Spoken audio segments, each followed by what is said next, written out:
Welcome to The Explainer. Today we're doing something a little different. We're going to step into a single, high-stakes moment, a fictional summit in 2025, where honestly the entire global order could pivot on a dime. We're going to break down the players, the pressure points, and what's really at stake when two of the world's most powerful leaders face off.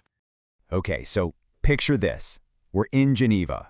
The air inside this massive convention center is just electric with tension. You can feel it. Every camera flash, every little glance between diplomats, it all just screams that this is no ordinary meeting.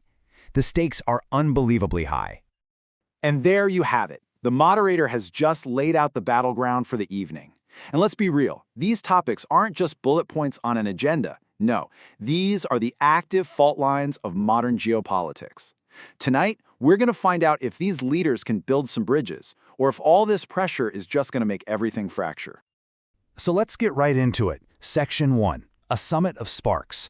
Beyond the tense atmosphere we just talked about, what really makes this specific meeting so critical? Why is the entire world watching these two leaders, right here, right now?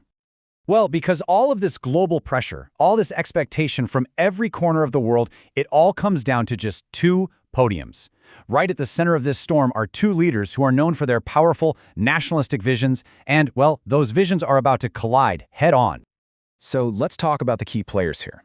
Section 2, the faces of power. Because, it's not just about the two men on stage. It's also about who's watching from the front row. Let's break down who's who in this incredibly powerful room. And here they are. On one side, you have US President Donald Trump. On the other, Indian Prime Minister Narendra Modi. Both of them are famous for their strong America First and India First platforms. The real question tonight is whether those platforms will find some surprising common ground or if they're about to create some deep, new divisions. Now, this is what I find really fascinating. Take a look at this audience. This is not just any crowd, right? The front row is a who's who of global power brokers. You've got Putin and Netanyahu looking on, expectant, almost like they see an opportunity here. Then there's Xi and the British Prime Minister. They look pretty skeptical, wary of what might happen. And then you have Meloni and Macron, who seem almost amused, just watching the spectacle. Their reactions tell a story all by themselves. Everybody here has a stake in how this plays out. All right, Section 3, the global fault lines. Now that we've got the players set, let's look at the agenda itself. Because these aren't just topics for discussion, they represent the core cracks in global politics today, and this whole debate is going to test just how stable they are.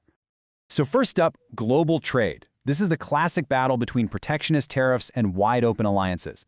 Then they're digging into energy politics, the big clash between energy independence and the global switch to new technologies. And finally, the really big one, peace in South Asia. I mean, talk about navigating one of the world's most complex security challenges. Honestly, each one of these topics is an absolute minefield. Which brings us to the most important question of all, right? Section 4, what's at stake? Why should a debate happening in Geneva matter to the rest of the world, to us? It's a fair question. I mean, we see so many global summits. Why does this one carry so much weight? The answer is pretty simple. The potential for immediate, and I mean dramatic, change based on what these two men say.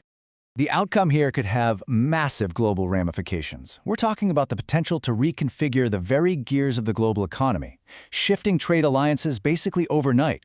It could redirect energy security for entire continents. It could tip the delicate balance of regional stability, which is already on a knife's edge. And maybe most critically, it could set a fundamentally new, much more confrontational tone for international diplomacy from here on out.